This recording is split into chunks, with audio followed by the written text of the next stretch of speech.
nuestro Dios, hermanos, porque tenemos el privilegio de escuchar en este momento su palabra. Voy a pedir que oremos a nuestro Dios, pidiendo que su Santo Espíritu nos ayude a entender su palabra en esta hora. Vamos a orar, hermanos.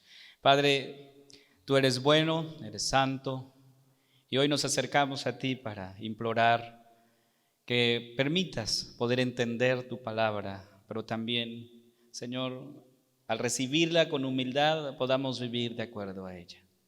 Tu palabra es verdad, Señor, santifícanos en tu verdad. En el nombre de Jesús oramos, amén. Ya hemos leído la palabra del Señor, hermanos, y hay algo que me llama la atención cuando leo el pasaje del apóstol Pablo en su carta a los Gálatas, y es que nos presenta una serie de cosas que son importantes poder analizarlas, y sobre todo a la luz de que nosotros hemos iniciado nuestro caminar con Cristo. Tal vez algunos tengan 30, 40 años, o algunos tal vez estén iniciando en esta vida, en su caminar con Cristo, y necesitamos saber cómo nosotros podemos vivir en el Evangelio, cómo podemos vivir la fe en Cristo Jesús. Aún y cuando tengamos 40 años en el Evangelio, necesitamos escuchar la palabra de Dios para que a través de ella nosotros sigamos creciendo. ¿Cómo vivir la vida cristiana? Es la pregunta que debemos de hacernos. ¿Cómo vives la vida en Cristo? Y cuando nosotros observamos que a nuestro alrededor hay circunstancias que nos presionan, que nos prueban, entonces necesitamos escuchar la palabra del Señor de manera que esta palabra nos ayude a entender por las cosas que nos toca vivir. Pasamos por dificultades y las circunstancias difíciles que nos toca vivir muchas veces la tenemos que ver de esta manera, y esta es la visión que nos da la palabra del Señor. La tenemos que ver con una perspectiva correcta. Pero ¿cuál es la perspectiva correcta? Porque nadie quiere pasar por alguna situación difícil en su vida. Sin embargo, cuando nosotros vemos los conflictos o circunstancias que vienen y golpean nuestras vidas, realmente hay una oportunidad ahí. ¿Por qué? Porque los conflictos revelan lo que hay en nuestro corazón, en tu corazón, en mi vida, y eso es bueno. ¿Por qué es bueno? Porque el Señor, a través de las circunstancias, nos está enseñando y está mostrando que Él está trabajando en nuestra vida, en tu vida.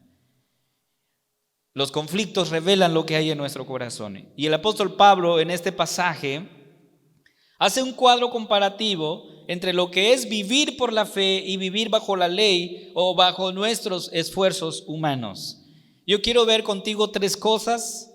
Primero, lo que significa vivir bajo la ley. Segundo, lo que significa vivir por la fe. Y tercero, lo que significa predicarnos el Evangelio. Y Pablo nos va a mostrar lo siguiente. ¿Qué es vivir bajo la ley? Es decir, ¿cómo es la vida de alguien que vive bajo la ley? El apóstol Pablo expone en esta carta, haciendo esta comparación entre aquellos que viven por la ley y aquellos que viven por la fe en Jesucristo.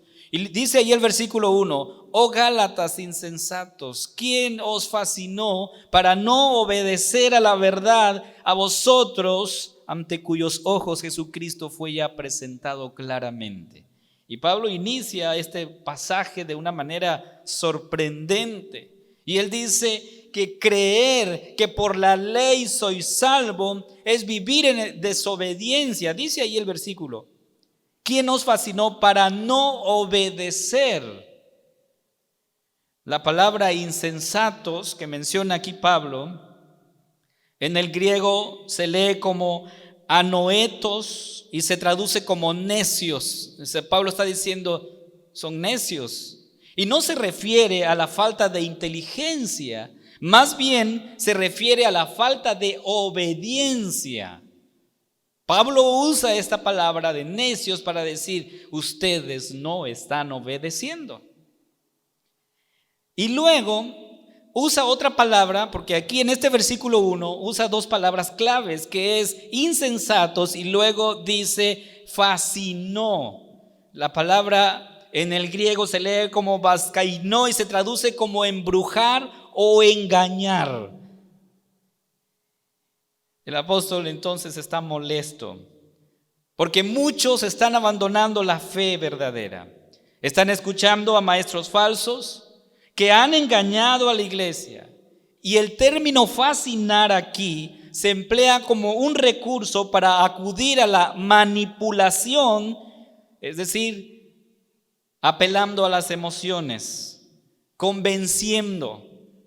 Y esto sucede mucho hoy en día. Mucho se predica, mucho se enseña de que Dios me habló, Dios me dijo, y entonces esto es una verdad absoluta. La única verdad absoluta, amados hermanos, es lo que está aquí, la palabra de Dios. Esa es la única verdad absoluta, no hay más. Esta es la verdad absoluta. Por eso Pablo está molesto. Pablo está enojado porque dicen, ¿cómo es posible que ustedes sean engañados? ¿Cómo es posible que ustedes permitan que se les engañe y de esta manera puedan alejarse del verdadero evangelio? Y luego va a mencionar y dice, bueno, ¿qué es vivir bajo la ley? No solamente es creer que por la ley soy salvo, sino también creer que por mi obediencia soy santificado. Creer que por tu obediencia eres santificado, estás viviendo bajo la ley. Versículo 2, esto solo quiero saber de vosotros. ¿Recibisteis el Espíritu por las obras de la ley o por el oír con fe? En esta pregunta, Pablo hace ver a la iglesia que la santificación es por gracia, es un proceso que ha iniciado en nuestras vidas. Ahora los hermanos están pensando lo siguiente. Ellos están diciendo, es que como nosotros somos tan obedientes, el Espíritu Santo llegó a nuestras vidas. Es decir, si el Espíritu está en nosotros ahora, es porque nosotros sí hemos obedecido a Dios. Lo que están enseñando entonces es que por nuestra obediencia alcanzamos la perfección que Dios demanda.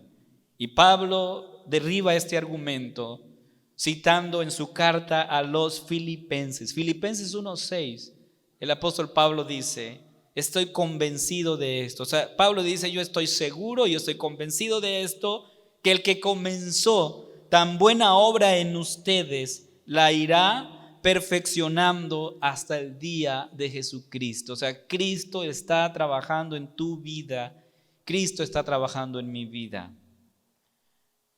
Por eso Martín Lutero dijo una ocasión que los cristianos somos simultáneamente justos y pecadores a la vez. Porque es cierto, la santificación y la justicia y la santidad que nosotros ostentamos no es nuestra. Cristo la ha puesto en nosotros.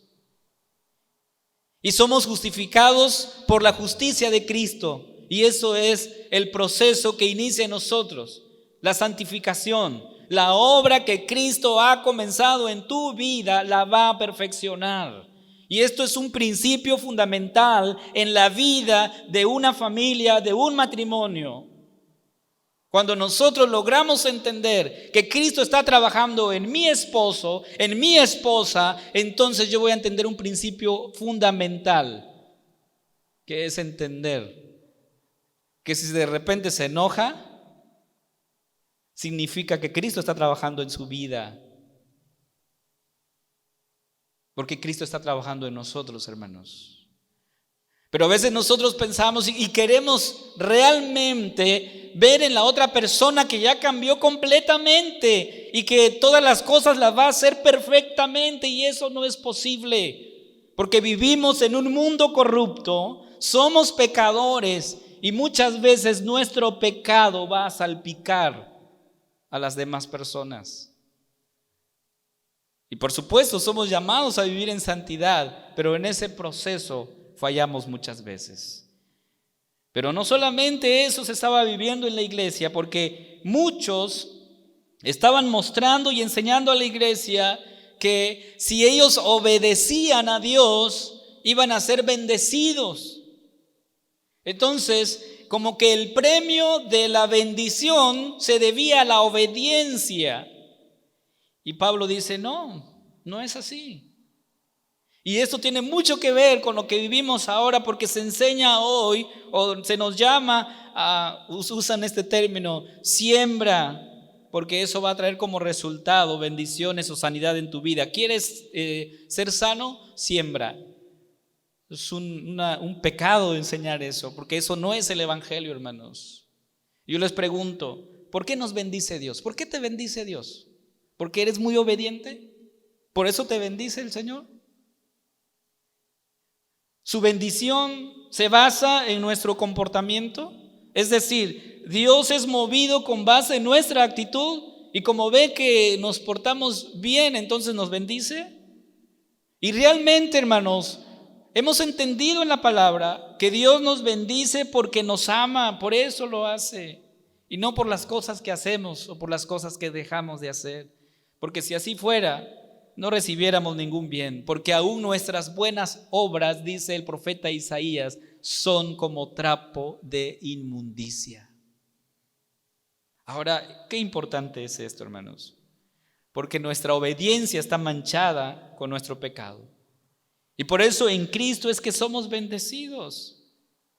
Pablo dice en el versículo 10, porque todos los que dependen de las obras de la ley están bajo maldición, pues escrito está: maldito todo aquel que no permaneciera en todas las cosas escritas en el libro de la ley para hacerlas. Nadie puede cumplir esto. Ahora, creer que por nuestra obediencia somos justificados es estar bajo maldición. Por eso Pablo llama entonces y dice, miren, esto es vivir bajo la ley y ustedes quieren vivir bajo la ley. Por eso el versículo 1 dice, oh Gálatas insensatos, ¿quién os engañó para creer esto? Esto no es así. Y entonces viene como el segundo punto en el escalón diciendo, es necesario vivir en la fe en Cristo. Vivir por la fe en el Señor. Y ese es el llamado que el Señor nos hace hoy a la iglesia, que vivamos por la fe en Cristo Jesús. Pero ¿qué significa vivir por la fe, hermanos? Porque se menciona muy fácil, pero ¿qué significa vivir por la fe? Antes de llegar a esa conclusión, yo quiero mencionarte algo muy importante. ¿Cuáles son los efectos de vivir por la fe? ¿Cuál es el resultado, ¿sí?, de vivir por la fe? Primero, versículo 7 dice, sabed por tanto que los que son de fe, estos son hijos de Abraham. Entonces, vivir por la fe, los efectos de vivir por la fe es que hoy somos llamados hijos de Abraham. Tú eres llamado hijo de Abraham. Participamos, lo segundo es que participamos de las bendiciones de Abraham. No solamente somos hijos de Abraham, sino que participamos de esas bendiciones. Versículos 8 y 9 dice, y la Escritura, previendo que Dios había de justificar por la fe a los gentiles, dio de antemano la buena nueva a Abraham, diciendo, en ti serán benditas todas las naciones, de modo que los que de la fe son bendecidos con el creyente Abraham. Somos bendecidos, participamos de la bendición de Abraham.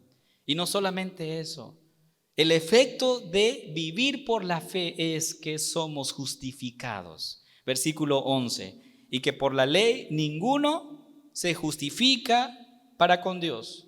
Es evidente, porque el justo por la fe vivirá.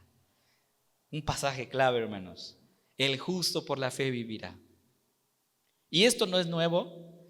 Pablo no lo inventó, o sea, no fue ocurrencia de Pablo. Vivir por la fe y el justo por la fe vivirá no es algo que nació de Pablo. Es la revelación de Dios que se había escuchado desde el Antiguo Testamento, hermanos. Habacuc capítulo 2 versículo 4 lo menciona y dice, he aquí que aquel cuya alma no es recta se enorgullece, mas el justo por su fe vivirá. Habacuc lo mencionó hace muchos años y Pablo lo vuelve a mencionar aquí.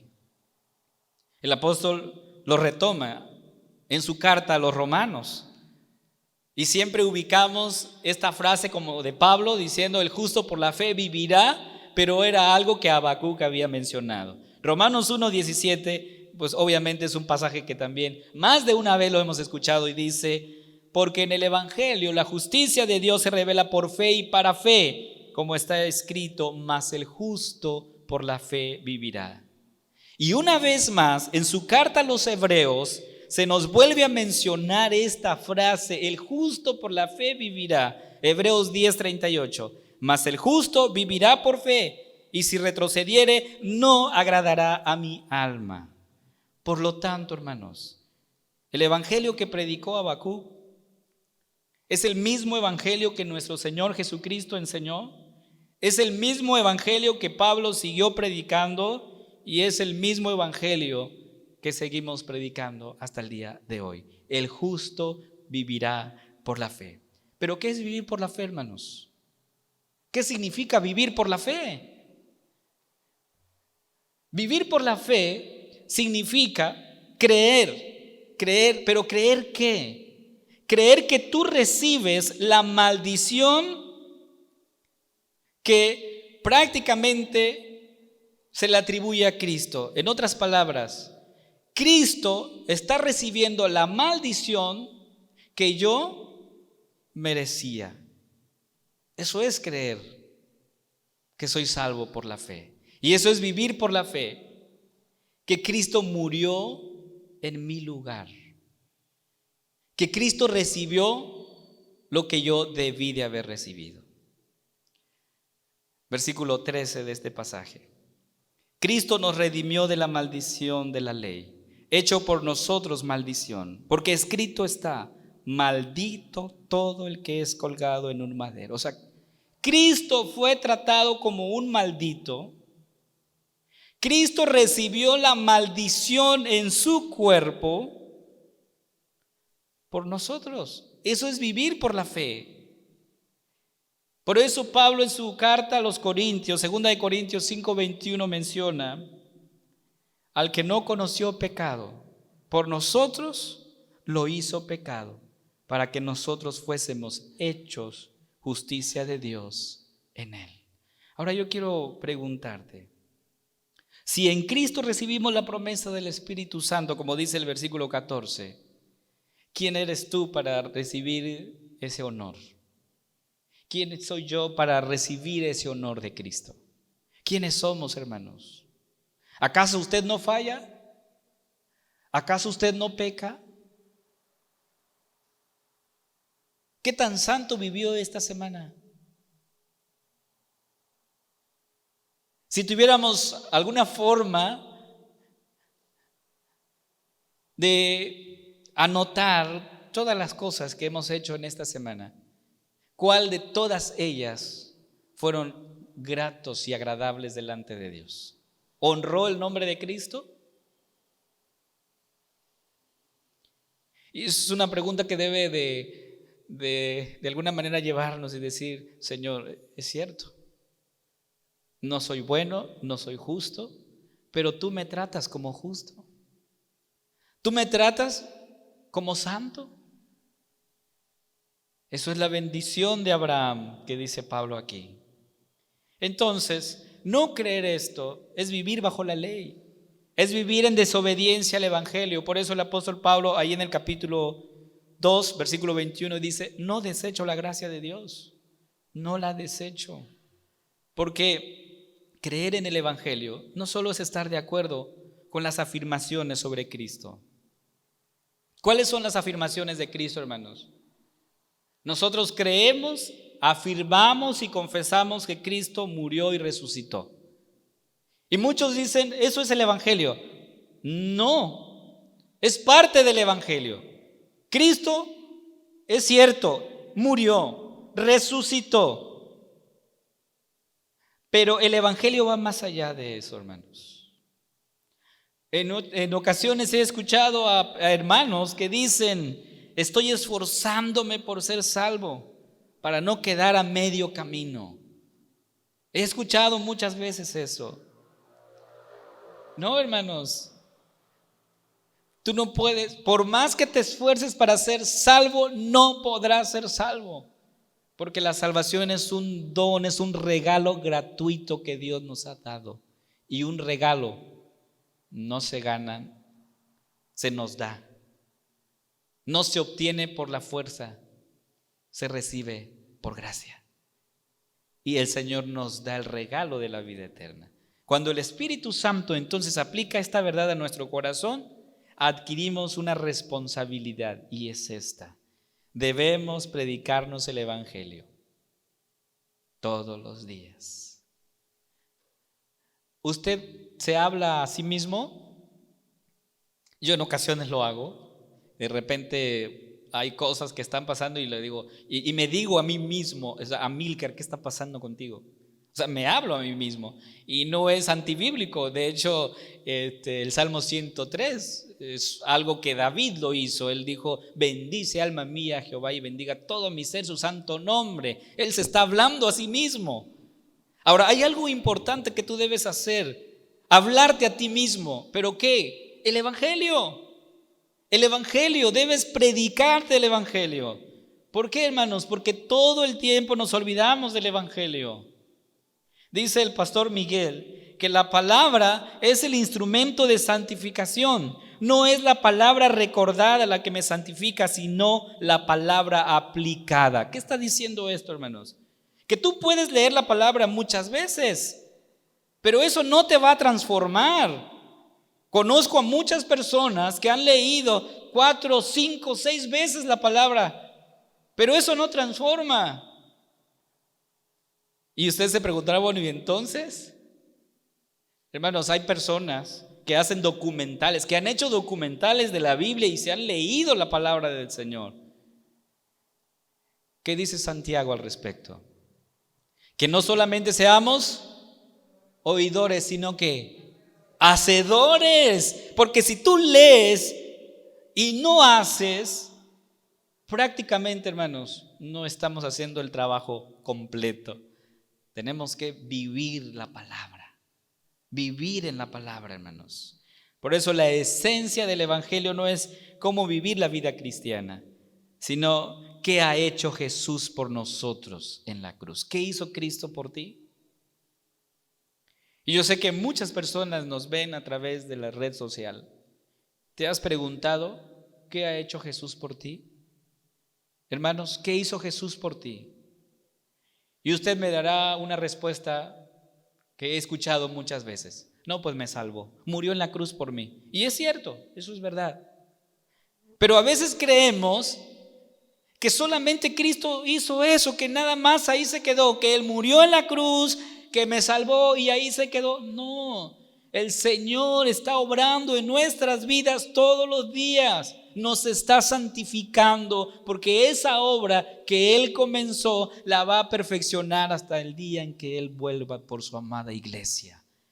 Entonces, todos los días necesitamos escuchar el Evangelio, hermanos. Y el mensaje que predicó nuestro Señor Jesucristo es el mismo que anunciamos, dice Pablo. 1 Corintios 2, versículos 2 al 5, dice: pues me propuse no saber entre vosotros cosa alguna, sino a Jesucristo y a este crucificado. Y estuve entre vosotros con debilidad y mucho temor y temblor, y ni mi palabra ni mi predicación fue con palabras persuasivas de humana sabiduría, sino con demostración del Espíritu y de poder, para que vuestra fe no esté fundada en la sabiduría de los hombres, sino en el poder de Dios. La palabra, hermanos, el Evangelio es poder de Dios. Y tú tienes que creer a esta palabra. Y este es el mensaje que predicamos hoy. Hermanos, amigos, Cristo tomó el lugar que tú debías de tomar. ¿Y por qué lo hizo? Porque nos ama. Por eso, el Evangelio entonces no es una guía sobre lo que tú debes hacer, sino la proclamación de lo que ha sido hecho por ti. ¿Qué hizo Cristo por nosotros? El apóstol dice: no solamente somos justificados por el Evangelio, sino que de principio a fin el Evangelio de la gracia sigue obrando en nuestras vidas, en todas las áreas donde Dios nos ha puesto. Así es que tenemos que vivir en el poder del evangelio, hermanos. Allí en la oficina donde tú estás ahora, si estás ahí, si llegaste a ese punto, no es porque, como dicen muchos, ¿verdad? No es porque eres un cerebrito, porque le echaste ganas y trabajaste para lograr eso. No, primero entender de que si estás ahí es porque Dios te puso ahí. Sí, Dios te puso ahí. ¿Y cómo lo hizo? Te dio la sabiduría, te dio la inteligencia, te abrió las puertas para que estés ahora donde estés. ¿Y cuál es el propósito de que Dios te tenga en ese lugar? Piensa en el trabajo que el Señor te ha dado. Piensa en la posición donde estás ahora. ¿Por qué estás ahí ahora? Porque Dios te puso ahí para que tú seas de bendición para otras personas. Porque lo que nosotros recibimos no es para guardar y para almacenar, es para compartir. ¿Sí? Tenemos que ser generosos, porque eso significa vivir en la fe, ser generosos. Hemos visto entonces 3 cosas importantes: lo que significa vivir bajo la ley, lo que significa vivir por la fe y lo que significa predicarnos el evangelio todo el tiempo. Entonces el mensaje del apóstol Pablo fue contundente aquí. Cristo es el objeto de nuestra predicación y no puede y ni habrá otro medio para ser salvos, para ser justificados. No, solamente Cristo. En Cristo tú y yo somos aceptados. En Él nada más, hermanos. En Cristo el Señor nos aceptó y en Él somos salvos. Y no solamente fuimos salvados una vez, hermanos, que es una salvación eterna que Dios nos ha dado, sino que el Señor todos los días nos está salvando, hasta de nosotros mismos, hermanos. Por ahí veía una imagen donde decía, el hombre es tan peligroso que hasta de sí mismo se tiene que salvar. ¿Por qué, hermanos? Por el pecado que está en nuestro corazón. Somos pecadores. Necesitamos del Señor todos los días. Por eso vuelvo a recordar esto y con esto quiero concluir. Hemos mencionado anteriormente lo que Pablo menciona también. Pero por la gracia de Dios soy lo que soy. Y su gracia no ha sido en vano para conmigo. Antes he trabajado más que todos ellos, pero no yo, sino la gracia de Dios conmigo. Entonces solamente cuando Cristo vive en nosotros podemos pensar así y podemos vivir así, que si yo hago algo ha sido por la gracia de Cristo, hermanos, por la gracia del Señor. ¿Cómo vamos a iniciar esta semana? ¿Cómo vas a iniciar esta semana? Yo te invito, y la palabra de Dios te invita a que inicies esta semana descansando en la gracia de Cristo, en lo que Cristo hizo por nosotros en la cruz. Yo no sé cómo llegaste hoy, no lo sé. Tal vez tengas alguna preocupación en tu vida, algún temor, algún miedo. Y tal vez has estado orando por meses o por años sobre algo y no ha habido respuesta. Tal vez traigas conflictos en el hogar, en el matrimonio, con los hijos. Y te has preguntado, ¿y ahora qué sigue? ¿Qué debo hacer? La palabra del Señor nos ha enseñado hoy: cree en el Señor Jesucristo, descansa en su gracia, porque solamente en Él y nada más en Cristo encontramos la paz verdadera que nadie podrá ofrecerte. Jesús dijo: mi paz os doy, mi paz os dejo. Y no la doy como el mundo la da. Eso es vivir en el evangelio, hermanos. ¿Estás disfrutando de esa paz? ¿Están disfrutando de esa paz, hermanos? Amén. Yo espero que sí, ¿verdad? Que estemos disfrutando de esa paz que solamente Jesús nos da. Pero si hubiese alguien que hoy diga: realmente yo no he estado disfrutando de esa paz, He escuchado predicaciones, he escuchado mensajes, pero siento que todavía no escucho, no siento esa paz de Dios. Yo te invito a que reflexiones en esto. Cristo es nuestro Salvador. Él es nuestra paz. Vamos a hacer esta oración pidiéndole al Señor que podamos experimentar esa paz que solamente Él puede ofrecer. Vamos a orar, hermanos. Señor, tu palabra nos dice que tú eres nuestra paz y que en medio de tantas cosas que nos toca vivir y que hemos experimentado en esta vida, la paz verdadera eres tú, Señor. Eso es vivir por fe, eso es vivir en la fe del Hijo de Dios. Pero muchas veces, Señor, sentimos que nos ahogamos, sentimos que no podemos más, que no podemos dar un paso más y que no hay solución para las cosas que nos toca vivir. Pero hoy, Señor, al escuchar tu palabra, tu evangelio, podemos entender y comprender que tú eres esa paz y que ofreces esta paz a todos aquellos que creen. Hoy creemos, Señor, que tú eres nuestra paz. Ayúdanos, Padre amado, a descansar en ti, el único Señor que nos da esa paz verdadera. Gracias, Señor. Yo sé que tú has escuchado la oración de mis hermanos, que tal vez no han experimentado esa paz, pero que si creen, podrán experimentarla. En el nombre de Cristo Jesús oramos. Amén.